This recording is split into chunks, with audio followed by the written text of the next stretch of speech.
नमस्कार दोस्तों, मैं अर्चना ब्लेसिंग्स टीम गाज़ियाबाद से हूँ और आज आपके सामने पीटर रिशेलू की पुस्तक सोल्स जर्नी का अध्याय 11 लेकर आई हूँ।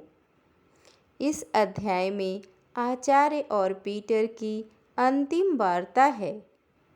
आचार्य कहते हैं कि आस्था बुरी चीज़ नहीं है, पर ज्ञान बड़ी चीज़ है। जैसे जैसे हमें ज्ञान मिलता जाता है, हमें जीवन का लक्ष्य पता होता जाता है। अब आचार्य बताते हैं कि मृत्यु क्या है।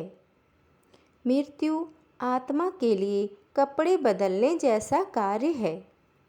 भौतिक शरीर छोड़ने के बाद भी मृत्यु है।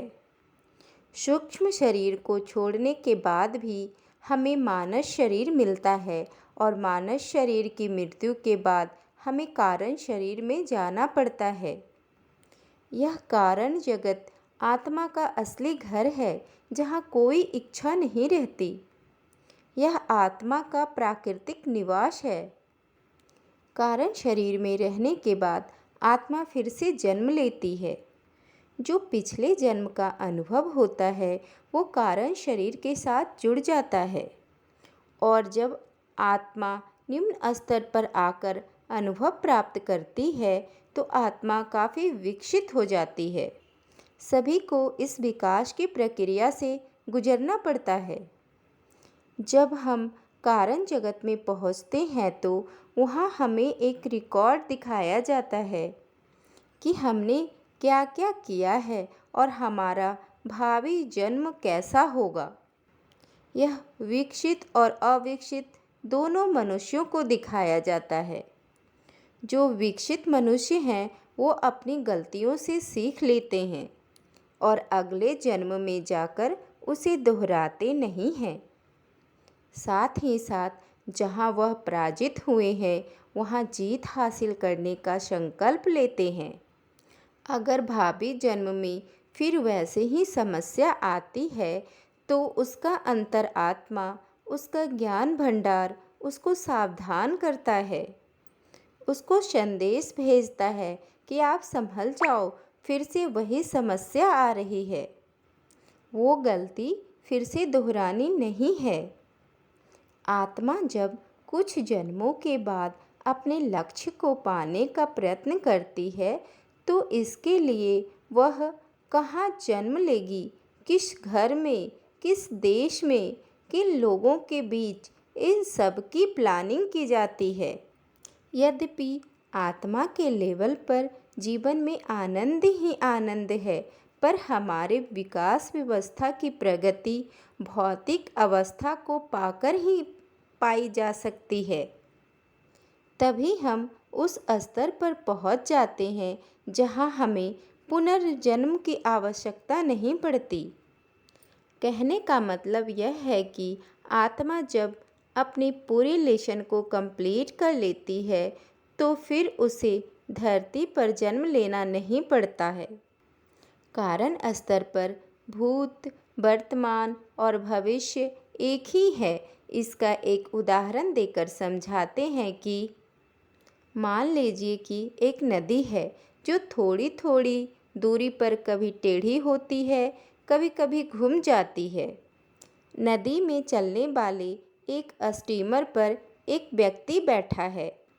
वह नदी के उतना ही भाग देख सकता है जिस भाग में स्टीमर चल रहा है, यानी वह जो देख रहा है वह वर्तमान है और जो पीछे छूट गया, जिसे वह नहीं देख पा रहा, वह पास्ट है।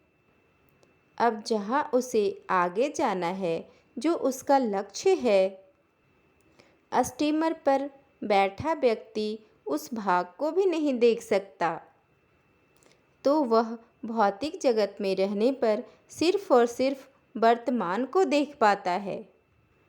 लेकिन वहीं पर मान लीजिए कि एक व्यक्ति हेलीकॉप्टर में बैठा है और ऊपर से उसे नदी का पूरा प्रवाह दिख रहा है। कहाँ पर नदी मुड़ रही है और कहाँ से वह स्टीमर आ रहा है। मतलब ऊपर से उसे भूत, वर्तमान और भविष्य सब दिख रहा है। तो कारण जगत में कोई भूत, वर्तमान और भविष्य नहीं है, वहाँ पर सब एक है। कारण जगत से जब आत्मा अपनी गलतियों को सुधारने के लिए फिर से जन्म लेती है तो वह नया मानव शरीर और सूक्ष्म शरीर धारण करती है। आत्मा किस घर में, किस देश में जन्म लेगी, यह उसके कर्मों के आधार पर निर्धारित होता है। आत्मा को स्वस्थ जीवन जीना है या रोगों से लड़ना है, वह खूबसूरत होगा या साधारण, दिमाग कैसा होगा, माता पिता कैसे होंगे, पारिवारिक जीवन सुखमय होगा या नहीं, क्या उस बच्चे को ऐसी माँ मिलेगी जो बच्चे से प्यार करती है और जीवन में आगे बढ़ने में उसकी पूरी सहायता करे। जन्म के समय इन सभी चीज़ों का ध्यान रखा जाता है।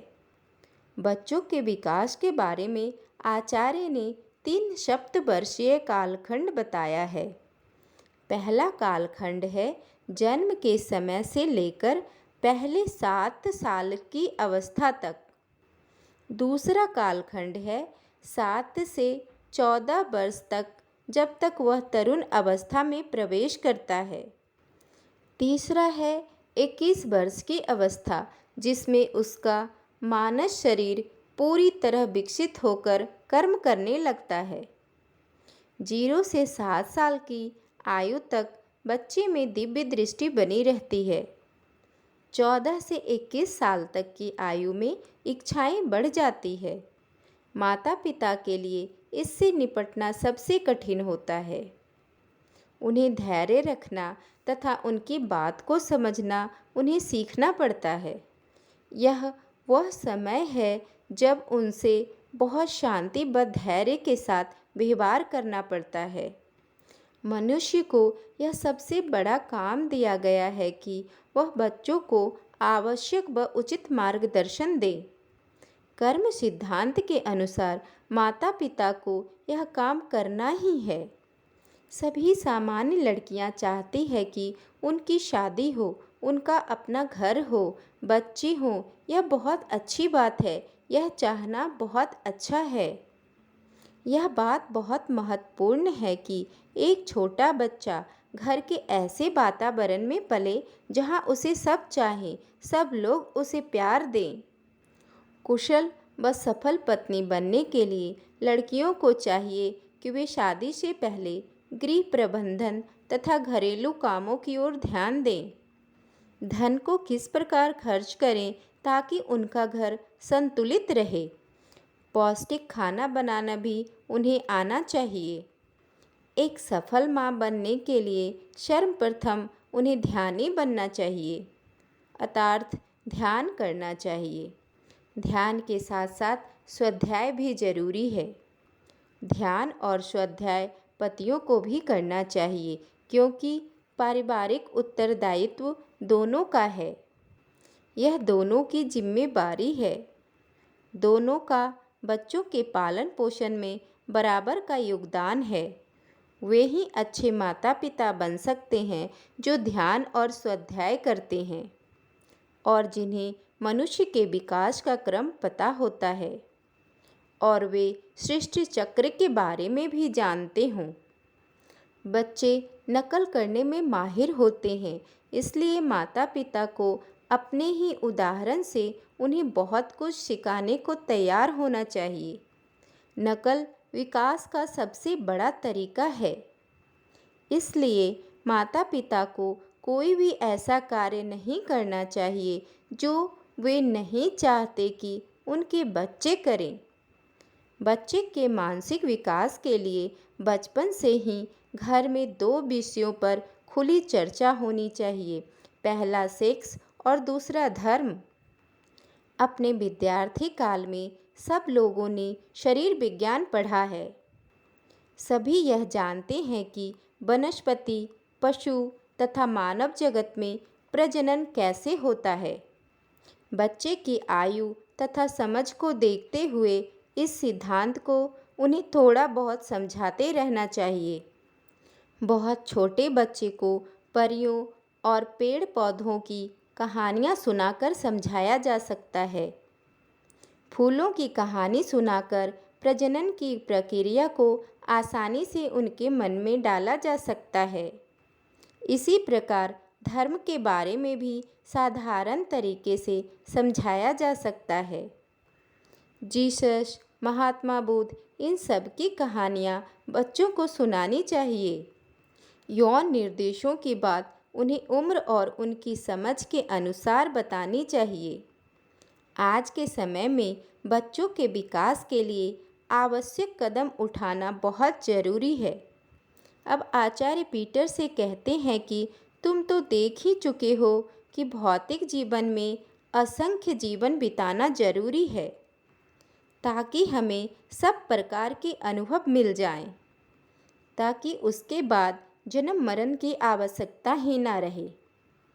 तुम यह बात स्वयं प्रमाणित कर ही चुके हो कि मृत्यु से डरने की कोई बात नहीं है।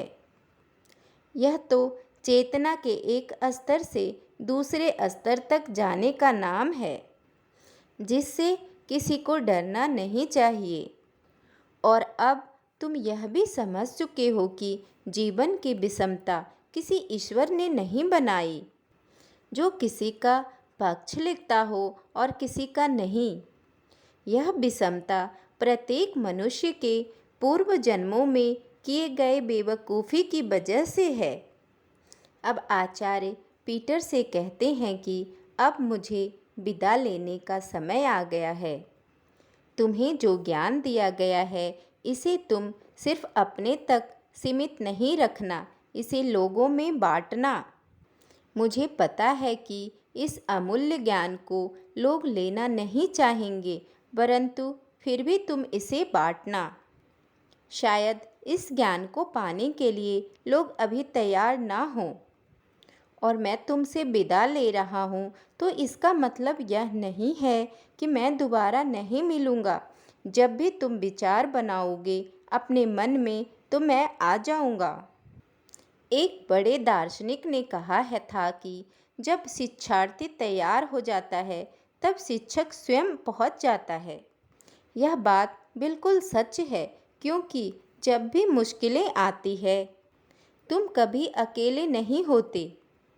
हम जिनके लिए काम करते हैं वे हमेशा हमारे साथ होते हैं। अपने प्रयासों से तुम बहुत से ऐसे लोगों से जुड़ जाते हो जो हमें रास्ता दिखाते हैं और उस पथ पर ले जाते हैं जो हमारे विकास के लिए सबसे अधिक उपयुक्त है। वे हमारी सीमाओं को जानते हैं और मुश्किलों को भी जानते हैं। वे सहायता करने के लिए केवल हमारी अनुमति की प्रतीक्षा करते हैं। जैसे ही हम अनुमति देते हैं वो हमारी सहायता के लिए हाजिर हो जाते हैं। इस प्रकार जब शिष्य तैयार हो जाता है शिक्षा के लिए, तो गुरु स्वतः उसके पास पहुंच जाते हैं और उसको विकास के पथ पर आध्यात्मिक ज्ञान देकर आगे बढ़ाते हैं।